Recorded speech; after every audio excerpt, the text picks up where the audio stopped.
l'envoie à l'arrière. J'hésite pas à guider mon cheveu.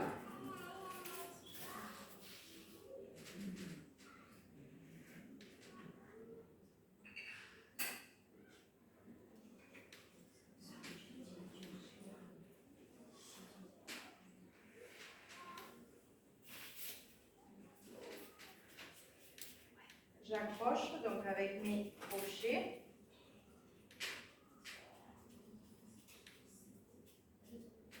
Voilà, et avec la deuxième partie du lacet, je viens accrocher. Et là, c'est la partie, on va dire, plus construction. C'est-à-dire que quand je suis là, je ne vais pas hésiter déjà à mettre ma main. Donc je mets le pouce à l'intérieur du double bandeau. Et je viens jusqu'au-dessus de l'oreille. Parce qu'en fait, là, tout le cheveu est coincé ici. Et il faut, avec le pouce, tout prendre et faire venir vers l'arrière. En fait, guider le cheveu pour lui montrer le chemin à prendre.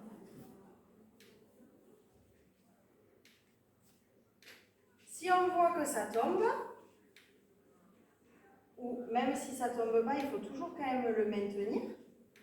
Je prends mon peigne, je viens lisser vers le haut, et là, c'est ce qui permet aussi de définir la hauteur de notre double bandeau. Je prends une pince plate et je viens clipser mon double bandeau à l'endroit où je veux qu'il s'arrête. Donc généralement, je prends la paume de ma main, à peu près ça, et ça me fait ma grosseur. Mais c'est mon doigt moyen. Il y en a certains qui préfèrent avoir un double bandeau plus prononcé, d'autres plus petits. D'un village à l'autre, il y a les particularités. Il y en a qui n'en ont pas du tout, d'autres plus. Voilà. Ça dépend de chacun. Encore une fois, il n'y a aucune obligation de faire comme... Enfin, chacun fait comme il veut, quoi. Même si on vient de tel ou tel village, l'Arlésienne est quand même... Enfin, c'est des goûts qui sont personnels, quoi. Ce n'est pas un uniforme. Et donc là, je vais passer au bandeau supérieur. Donc je vais mettre mon pouce à l'intérieur et pareil, je vais le faire venir. Donc une fois que je l'ai fait venir, je regarde et là, j'y vais franchement avec le peigne. Il ne faut pas se dire que ça va casser. Il ne faut pas se dire que ça va tomber parce que dans tous les cas, votre cheveu ne va pas tomber de votre crâne et vous êtes toujours, enfin, il est accroché en fait. Et au plus vous allez le travailler, au plus il aura la forme que vous voulez, le résultat final. Parce qu'il ne faut pas croire qu'on arrive avec des bandeaux lissés au matin sur le boulevard des Lys pour le mystère du Saint-Esprit. Hein. C'est parce qu'on l'a bien lissé auparavant.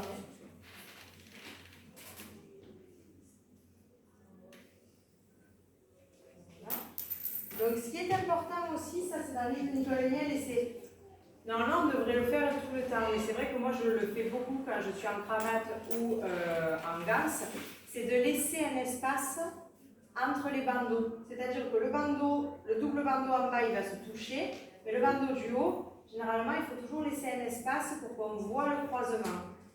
Certains ne le font pas par goût, d'autres parce que c'est plus pratique de tout coller, se dire qu'on ne voit pas les nœuds et ça ira. Mais voilà, le mieux quand même quand on est en cravate, c'est de faire en sorte que...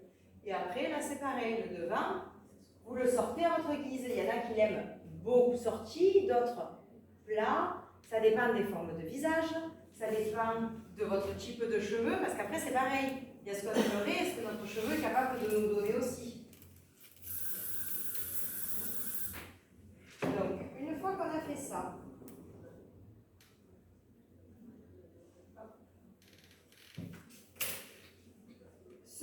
ce premier bandeau-là, il est fixé à rien pour l'instant. Donc, je reprends une pince plate et je viens clipser la première pince plate du double bandeau avec le haut, le bas du premier bandeau. Donc, le bas de ma pince, ça va à la pince plate du double bandeau et le haut, ça prend en fait mon premier bandeau. Et je le mets là. Et là, vous pouvez tout faire, vous pouvez monter à cheval, vous pouvez danser. vos bandeaux, ils ne bougeront pas, ils seront toujours à la même hauteur puisqu'ils sont fixés. Il n'y a pas le risque que vous ayez un bandeau plus haut que l'autre, ça vous permet de maîtriser la hauteur et vos volumes. Et ça permet aussi, moi je sais que j'aime bien quand ça part vers le bas. Donc ça, c'est pareil, vous voulez qu'il soit plus long, et bien hop, vous mettez le pouce et vous tirez. Bon là je ne sais pas trop ce que ça donne, je suis un peu dans l'exagération du geste, mais c'est pour que vous compreniez. Vous pouvez tirer ou au contraire le remonter. Ça dépend un petit peu de ce que vous souhaitez. Le but n'est pas non plus que l'on tombe dans du 1880 et que l'on ait les bandeaux vraiment dans la nuque avec un bandeau extrêmement long. Et encore une fois, c'est les goûts de chacun. Il faut bien se dire qu'à l'époque, c'était un costume qu'elle portait tous les jours. Donc, c'est comme si vous ne voulez pas ressembler à votre voisine. Ben là, c'est pareil. La structure sera toujours la même. On ne peut pas se permettre toutes les fantaisies. Par contre, on peut et on doit garder son style et pas s'effacer. Et ça, c'est que mon conseil, pas s'effacer pour ressembler à... quand on fait partie d'un groupe et qu'on doit aller le dimanche danser pour telle ou telle occasion, il y a un aspect plus uniforme, entre guillemets. Mais après, quand vous êtes à titre individuel, soyez vous-même en fait, parce que c'est juste ce qu'elles étaient, c'était quelque chose qu'elles portaient tous les jours.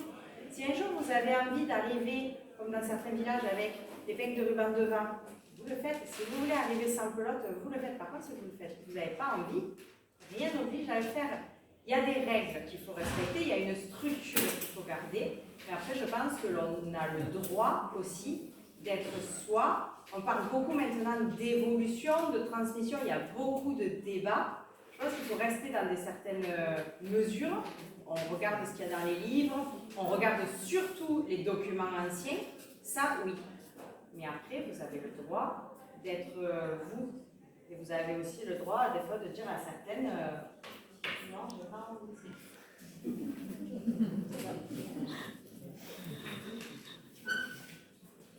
Donc là, on repart.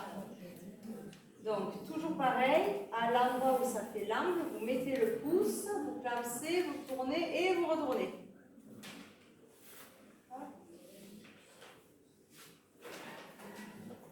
Vous soulevez et vous tournez vers le bas.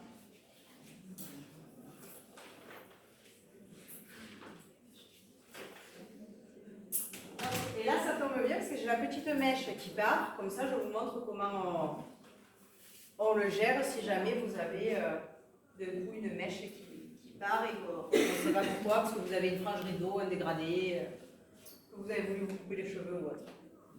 Donc vous réattachez.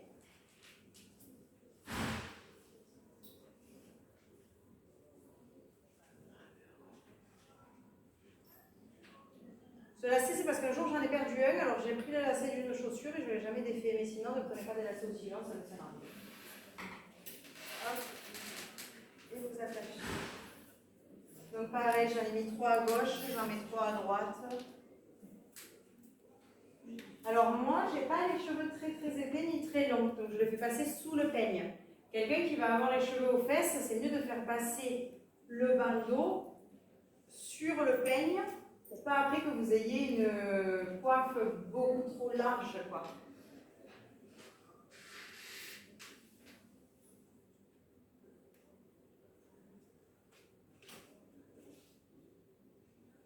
Donc là, le double bandeau, donc je mets mon pouce, je viens jusqu'au niveau de l'oreille et je délobe. En fait, ce qu'il ne faut pas oublier, c'est que la coiffure, c'est quand même quelque chose à la base de naturel. Donc, si nos bandeaux partent vers l'arrière et vers le bas sur le double bandeau, il faut que le double bandeau, si vous avez vos cheveux qui restent là, c'est qu'ils sont restés bloqués. Parce que des fois, on voit certaines arlésiennes qui, lorsqu'elles sont coiffées, elles ont le cheveu qui part comme ça. Mais c'est pas normal, entre guillemets, c'est pas sa forme naturelle. Donc, il faut bien le guider et ne pas hésiter à le faire partir vers l'arrière. Donc là, toujours le même système. Je viens prendre une pince plate et à peu près au même niveau que l'autre, en face, je viens fixer. Voilà. Voilà, là après ben, vous sortez le double bandeau. Donc là, le but est de croire qu'en fait, il n'y en a qu'un. Qu'on ne se dise pas, ben, il y a deux bandeaux qui ne sont pas collés. Ensuite, le bandeau du haut. Donc là, c'est toujours pareil. Je mets mon pouce à l'intérieur et je viens délober. Donc déjà, ça aide en fait, si vous voulez, à faire ça. Et ensuite, hop, on prend le peigne et on vient. Oh non, ça ne me met pas mon cheveu, ça m'avait changé dessus. Je n'avais pas vu. Voilà. Mais bon, si jamais vous aviez les petits cheveux qui tombaient, vous prenez une pince plate et vous la faites tourner et vous la clipsez, tout simplement. Parce que parfois, pas tout le monde a la même longueur ou on a eu un petit souci, on a perdu des cheveux à l'endroit, il manque, voilà. Ça peut arriver d'avoir des petits manques et il ne faut pas hésiter à tricher. En fait, il faut bien se dire que vous avez le droit de tricher tout le temps à partir du moment où ça ne se voit pas. Il vous manque des cheveux, vous bourrez avec des faux cheveux. Il vous manque un peu de poitrine, vous mettez quelque chose dessous. Par contre, il ne faut pas que ça se voit. À partir du moment... Mais comme dans la vraie vie, en fait. Si vous mettez un soutien-gorge push-up et qu'on voit, ben, c'est pas joli. Alors que si vous avez un joli galbe, bon ben voilà, les serre-tailles, c'est pareil. Ben, vous voulez marquer votre taille plus ou moins. En vrai, c'est que des artifices. Mais, à partir du moment où ça ne se voit pas, ça sublime la silhouette. Mais on n'est pas obligé de le savoir.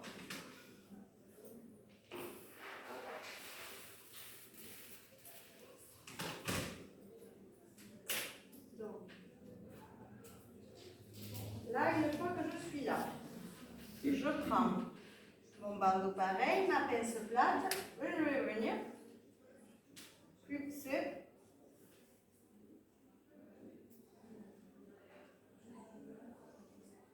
les deux entre eux. Donc là, je suis au toucher à la même hauteur. Maintenant, le but est de travailler le lissage, travailler la longueur, de manière à avoir la même chose. Ensuite, ce qui est important aussi quand vous vous coiffez, n'hésitez pas à vous regarder comme je viens de le faire là, à l'arrière, de manière à ce que quand vous vous regardez comme ça parte en ovale. Et si vous avez un côté qui est comme ça et un côté qui est comme ça, c'est qu'il y a quelque chose qu'il faut rectifier. Alors parfois, on peut avoir un côté beaucoup plus volumineux que l'autre. À ce moment-là, on prend, dans tous les cas, il a fait tout le temps, la muguette, le crochet courbe. Eh bien, à l'endroit où vos deux bandeaux sont là, vous en serrez plus ou moins un. Regardez, si je serre celui-là, je perds tout le volume de ce côté. Là, c'est pas intéressant d'être comme ça.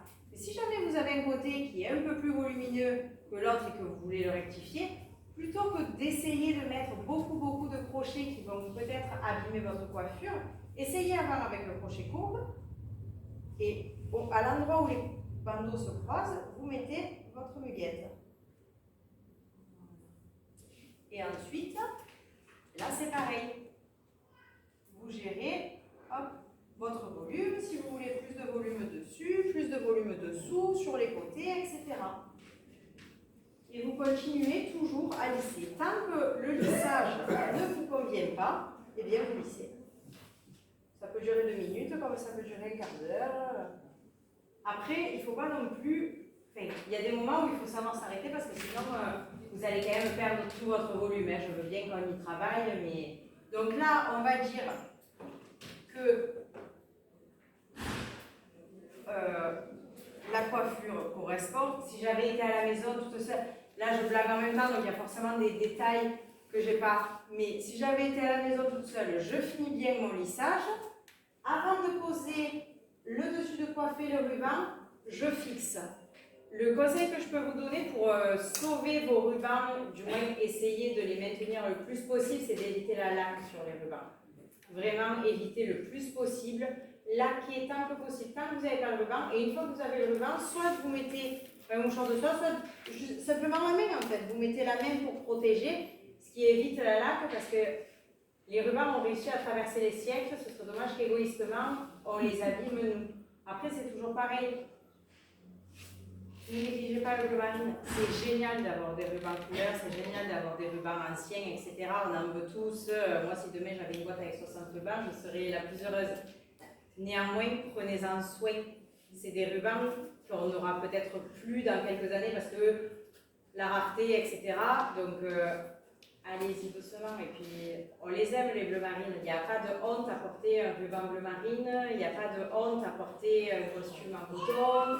Et on peut être en bleu marine en soi. Enfin, il n'y a aucun souci. Moi, j'ai fait des remises des prix, j'ai fait des inaugurations en ruban bleu marine. Ça peut être du bleu marine dentelé, etc. Enfin, vraiment, dites-vous que c'est OK de porter du bleu marine et qu'il n'y ait pas une pression, une surenchère permanente à avoir le plus beau ruban. Si vous pouvez l'avoir, tant mieux. Faites-vous plaisir si vous avez l'envie, les moyens, l'occasion qui fait que. Faites-vous plaisir. Mais ne vous dites pas que vous serez moins bien parce que vous aurez un ruban bleu marine face à un ruban couleur. Ça, c'est pas vrai. Ou alors, vous vous trompez de sujet. Voilà, ça c'est le petit conseil. Donc, vous laquez. Non, parce qu'en ce moment, on parle beaucoup de surenchère. On se dit, oui, il va y avoir l'élection, les petites, ça va être la guerre. En fait, on n'en sait rien. Donc, le seul conseil que je peux donner là, à 6 mois d'élection, c'est laissez-les vivre. Enfin, là, elles sont dans une période, je peux vous dire que pour y avoir été il y a 4 ans, c'est horrible. C'est du stress permanent. Elles révisent non-stop, enfin j'espère. Normalement, elles sont censées réviser non-stop, elles est obligée tout le temps. Donc dites-vous que la pression, elle est longue. Il y en a qui vont dire qu'elles veulent se présenter parce que c'est OK de dire qu'on se présente. Il y en a qui ne veulent pas le dire parce qu'elles vont se dire non, je veux garder le suspense ou j'attends le dernier moment pour être sûre de moi, etc. Ça, c'est propre à chacun en fait. On ne peut pas juger une jeune fille parce qu'elle dit oui ou parce qu'elle dit non. Mais surtout, il faut avoir de la bienveillance parce qu'il faut avoir un courage fou pour se présenter. Parce que se présenter, déjà, c'est prendre le risque d'échouer, de ne pas être sélectionné. C'est prendre le risque d'être ou reine ou demoiselle d'honneur. Et les deux, je peux vous dire que c'est un travail monstre et que c'est beaucoup plus dur que ce qu'on ne le croit. Et que parfois, un petit commentaire désobligeant sur les réseaux sociaux, on se dit c'est rien. En fait, si, c'est beaucoup. Parce que parfois, la méchanceté sur les réseaux sociaux, ça peut briser une fille. Vraiment. Moi, j'en suis arrivée à la fin de mon règne à déposer une main courante comme quelqu'un. Bon, c'est fait, c'est plus à faire, on n'en parle plus, bon, voilà, c'est fait. Mais franchement, c'est le rêve d'une vie. Un commentaire, ça peut gâcher des trucs. Donc, on a tous la même passion en vrai. On ne va pas se battre, on veut tous la même chose. Donc, paix et amour. Voilà, c'était la petite minute pour les futurs prétendants. Je ne sais pas s'il y en a dans la salle. S'il y en a, révisez bien. Et s'il n'y en a pas, on prendra plaisir à les voir. Voilà. Non, parce que c'est vrai que là, en ce moment, la question, et c'est normal, je veux dire, ça fait partie du jeu, de se dire qui va se présenter. Moi, la première, je me dis, oh ouais, elle va y aller, elle va pas y aller. On fait les pronostics, on se dit, on est un an. Déjà, il faut pas oublier qu'il y a un règne, un titre. Elles sont encore là, elles ont encore un an. Là, c'est pire, c'est aussi qui va être élu. Comment? Là, c'est pire, les commentaires, c'est aussi qui va être élu. Oui, alors ça, c'est pareil, on ne sait jamais. Parce que je peux vous dire que quand vous êtes face des gens, on ne sait pas qui est au jury. Et en plus de ça, on est seul face au jury. Et c'est pas parce qu'on pense qu'une telle sera favorisée ou quoi, ça c'est pas vrai. Parce que le jury, peut-être il y a quelques années, mais maintenant, et du moins pour moi, ils ont été extrêmement impartials parce qu'il y avait des membres du jury que je connaissais. Parce qu'après, ça ils proposent, on se connaît tous, ça fait, je veux dire, Fred Esco, il nous a tous vu grandir, Xavier Guillaume nous a tous vu, tout le monde. On se connaît tous. Par contre, quand on est face au jury, il y a de l'impartialité et il ne faut pas douter de ça. Et dire un tel ou un tel, oui, il y a des fans de base, comme on dit, on va supporter un tel et un tel, ça c'est normal de supporter les gens, de se dire c'est un tel, ah mais non, je voulais que, elle est plus belle. Alors déjà, ça ne veut rien dire. On a tous fait philo avant de donner notre vie, la beauté c'est très subjectif. Et c'est pas parce qu'un tel est plus belle à nos yeux qu'elle est plus méritante, parce qu'en fait, on ne sait pas ce qui est dit entre les quatre yeux du jury et soi-même. Donc, dites-vous que c'est nos ressentis, c'est normal d'avoir des préférences. Je veux dire, on en a tous. On a tous une amie ou une petite qu'on connaît depuis toujours où on va se dire oui, elle, je voudrais, elle mérite que. Mais sauf qu'après, si la personne est élue, c'est qu'elle le mérite et on doit juste faire confiance au jury. et laisser la chance aux filles de s'exprimer aussi pendant 3 ans. Et de s'exprimer pendant 3 ans, pas pendant 1 an, 2 ans.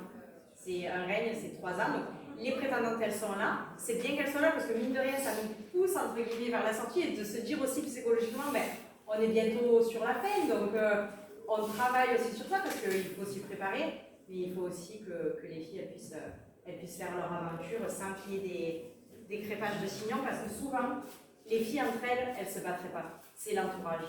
Donc, il faut juste être un peu bienveillant, quoi. Voilà, c'était le petit message à 3 semaines.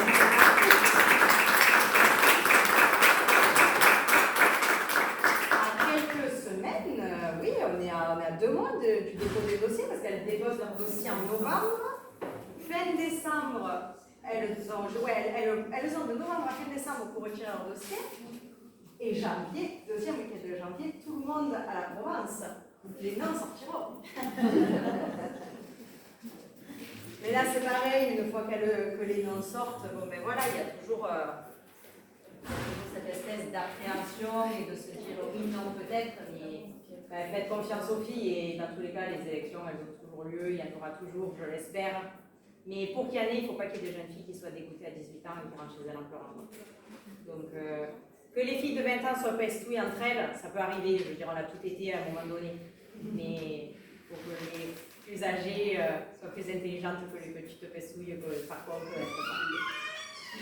donc du coup, j'en étais où? Pause. Du dessus de coiffe. Donc là, ça c'est propre à chacun. Moi, je mets des épingles blanches, parce que les crochets, je ne suis pas trop fan. Mais bon, ça c'est chacun. Il y en a qui mettent des bonnets, moi je mets du tulle. Ça franchement, vous faites ce qui vous fait plaisir.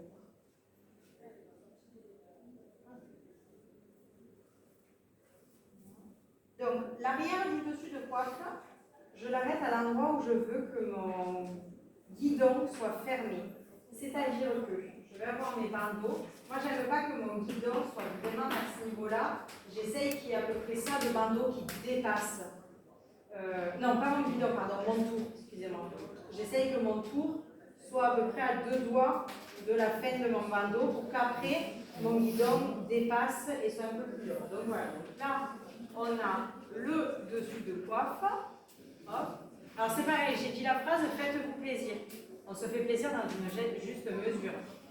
Si demain on veut sortir avec, c'est pas moi, un costume avec des plumes de bois, même si ça nous fait plaisir, on évite là.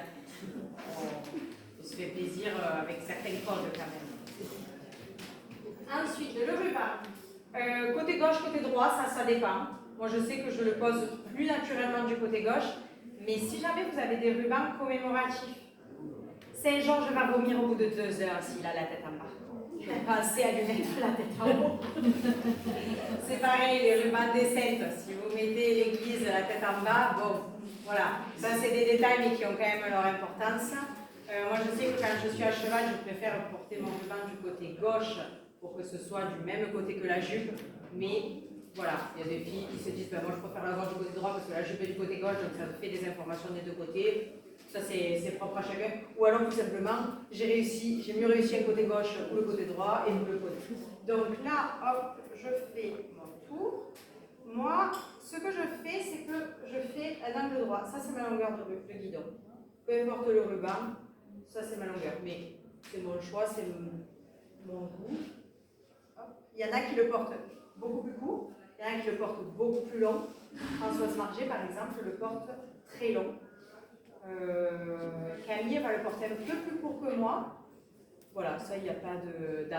C'est toujours pareil, dans une juste mesure. Hein, si vous avez un ruban qui fait 30 cm, vous faites juste un tour. Bon, c'est dommage, mais vous le mettez sous un cadre chez vous, et voilà. Donc voilà, là, je prends une épingle noire. On essaye, même si c'est compliqué à trouver, de ne pas prendre des sabres, parce qu'au plus vous allez le trouver, au plus vous risquez de fragiliser le ruban. Donc on essaye de les trouver les plus fines possibles.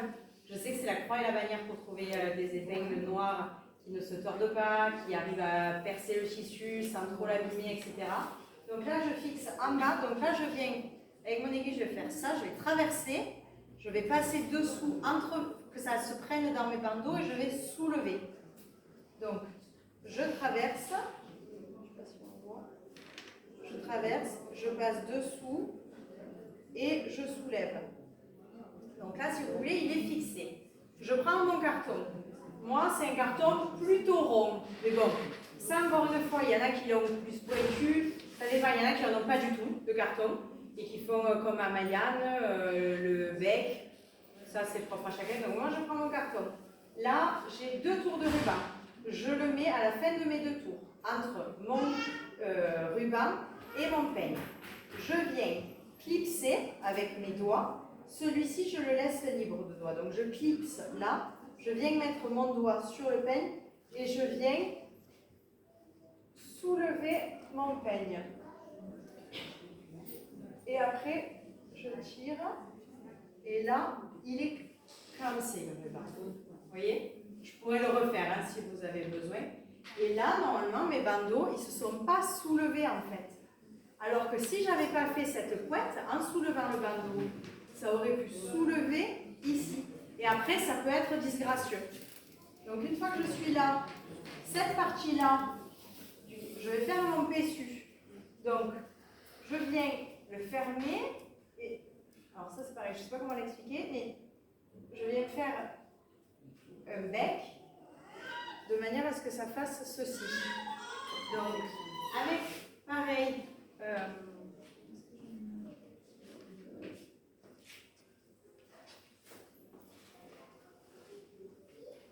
une épingle noire pas trop longue.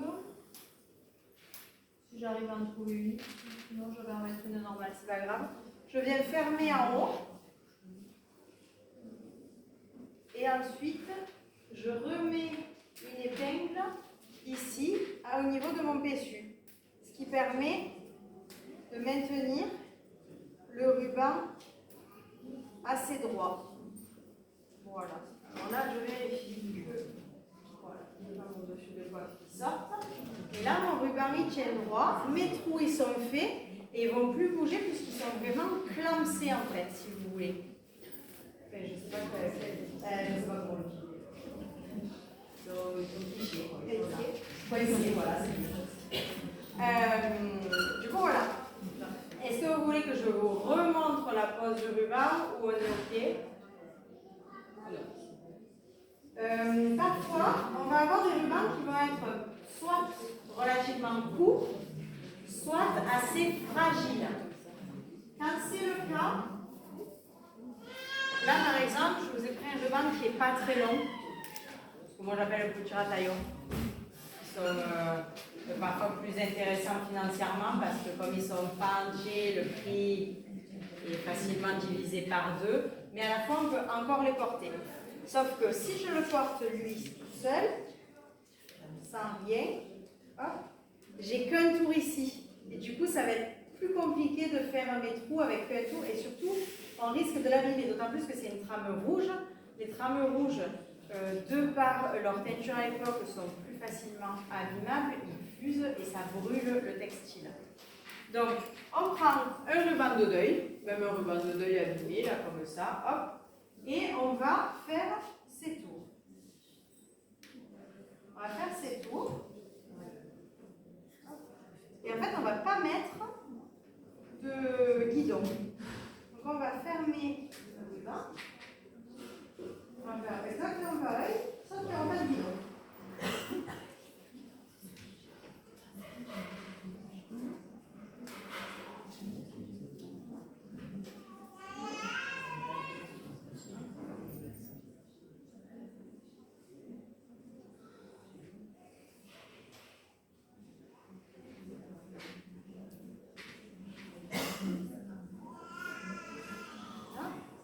En fait, ce qui permet d'apporter une structure à mon futur ruban.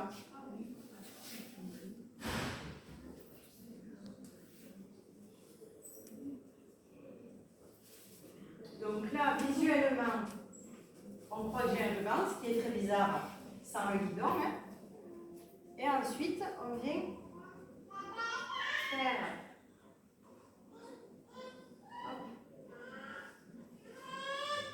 vient enrouler notre ruban autour de cette structure. On fait exactement les mêmes gestes, sauf que, arrivé ici, il n'y aura pas de tension parce que j'ai juste besoin de faire ça en fait. Parce que les trous sont déjà créés. Donc mon ruban, il n'y a pas de tension là, il n'y a rien qui fait que je soulève, je tire. Tout ça, cette tension-là, elle est dans le ruban de deuil qui est dessous. Et ensuite, avec ce qui me reste, je recrée mon tissu.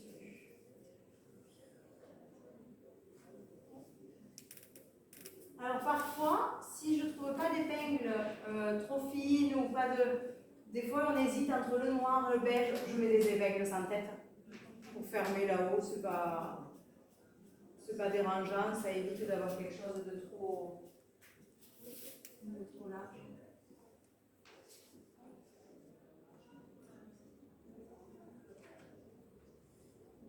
Voilà, et là du coup vous avez votre ruban qui est posé sans tension. Et il y a quand même beaucoup moins de risque du coup de l'abîmer que si vous l'aviez fait, déjà vous vous énervez moins, et en plus de ça vous protégez votre ruban, et pour les rubans un peu courts, c'est plus pratique pour vous. Donc voilà, je ne sais pas si vous avez des questions. Avec plaisir.